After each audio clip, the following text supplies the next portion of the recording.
14 বছর বয়স। এই বয়সে একজন কিশোরের হাতে থাকার কথা school bag, football, cricket bat কিংবা ছবি আঁকার খাতা। বন্ধুদের সঙ্গে মাঠে দৌড়ানো, হাসি আড্ডা আর ছোট ছোট স্বপ্নে ভরা থাকার কথা তার পৃথিবী।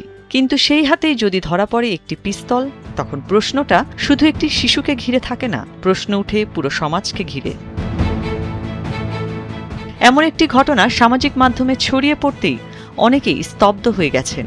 যে চোখে থাকার কথা ভবিষ্যতের স্বপ্ন, সেখানে কেন ভয়, রাগ কিংবা ক্ষোভ? একটি কিশোর কিভাবে অস্ত্রের এত কাছে পৌঁছে যায়?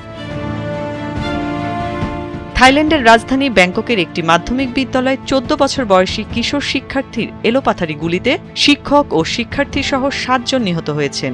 ভয়াবহ এই তাণ্ডবের পর অভিযুক্ত হামলাকারী কিশোর নিজেও আত্মহত্যা করেন। এই হামলায় আহত হয়েছেন আরও 15 জন।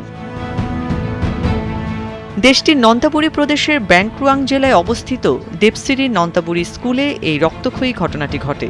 শুরুতে শিক্ষার্থীরা ভেবেছিল আতশবাজি বা পটকা ফুটছে কিংবা কেউ কোনো কিছু দিয়ে জোরে শব্দ করছে। তারা ভাবতেই পারেনি যে স্কুলে এগুলো গুলির শব্দ। একের পর এক গুলির আওয়াজ আসছিল। এরপর কিছুক্ষণের জন্য সব নিস্তব্ধ হয়ে যায়। তারপর আবারও একইভাবে গোলাগুলি শুরু হয়। পুলিশ জানিয়েছে, স্কুলে হামলার আগে ওই শিক্ষার্থীর নিজের দাদা দাদিকেও গুলিতে হত্যা করে। 14 বছর বয়সী ওই হামলাকারী অন্তত 26টি গুলি ছুঁড়েছে এবং তার কাছে আরও 34টি গুলি পাওয়া গেছে। হামলায় ব্যবহৃত আগ্নেয়াস্ত্রটি ছিল তার দাদার। আমাদের পরিবারে, স্কুলে, পাড়ায় আর সেই সমাজে যেখানে একটি শিশুর স্বপ্ন কখনো কখনো ভয়ঙ্কর বাস্তবতার কাছে হার মানতে পারে। নিউজ ডেস্ক, ভোরের কাগজ।